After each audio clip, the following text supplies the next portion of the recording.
magandang gabi, magandang gabi.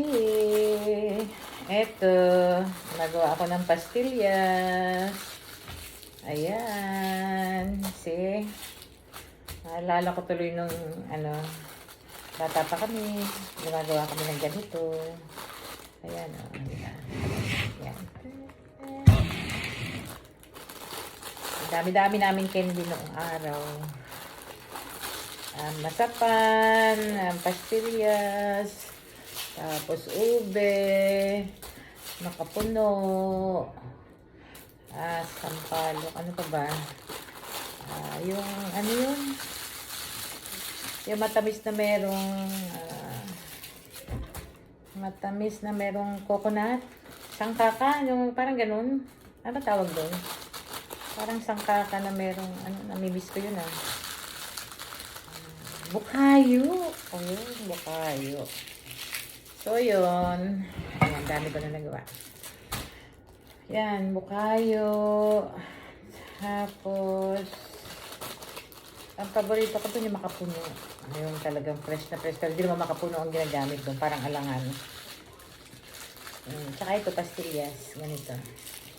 Tapos, dami-daming candy. Mga elementary ako noon. Naku, magkano ba isang balot? Sa 100 na piraso, ganito makabalot ka, bibigyan ka ng parang 5 cents. Parang ganyan. 100 na ganito.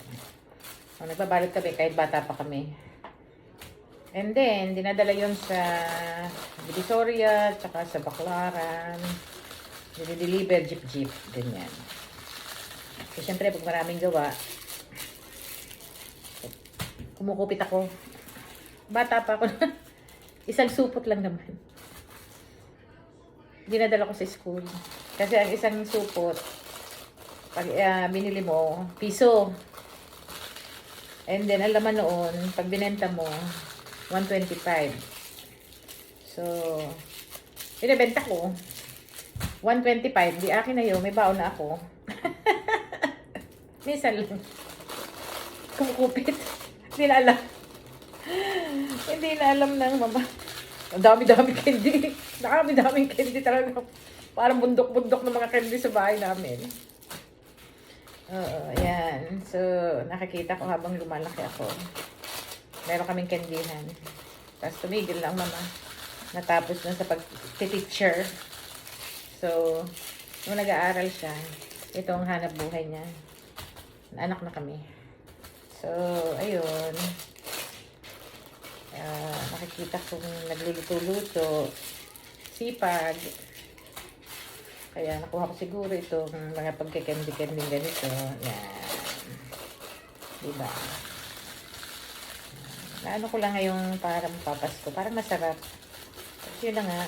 Nag-isip ako kung kasi powdered milk to eh. Nag-isip ako kung anong pwedeng powdered milk ang gamitin ko dito sa Amerika. Parang pangit ito. Kasi parang butas eh. Reject. Anyway. Nakakita ko sa food court yung powdered milk. Sana Nido. Nido sana. Try ko Nido. $20. Anyway.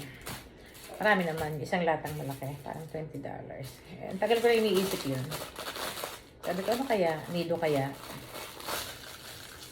Skim milk. Pero bigla ko nakitang dito lang. Lately lang, ang Kroger naglabas ng skim powdered milk. So, yun. I-rate ko. Try natin. Masarap naman. Masarap ang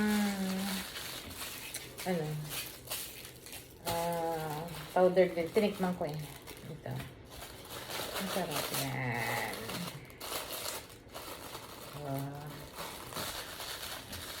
Nakatulog ako kanina. Parang yung di ba nagpa-COVID ako kahapon, vaccine. Hindi ko na naalala na nagpa-vaccine pala ako. Kasi nga, busy kami kahapon. So, syempre, hindi ko na napapansin na nasakit yung braso ko, napapagod ako. Yun, 7 o'clock, yung parang pauwi na. Grabe, parang, alam mo yung energy na biglang high, tapos biglang bagsak. Kasi tapos na ako sa trabaho. Naghihintay na lang ako ng oras.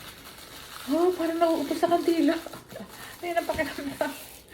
Yung pala yung pakiramdam ng nagpa-vaccine. Tapos ngayong maghapon, yun, feel tired.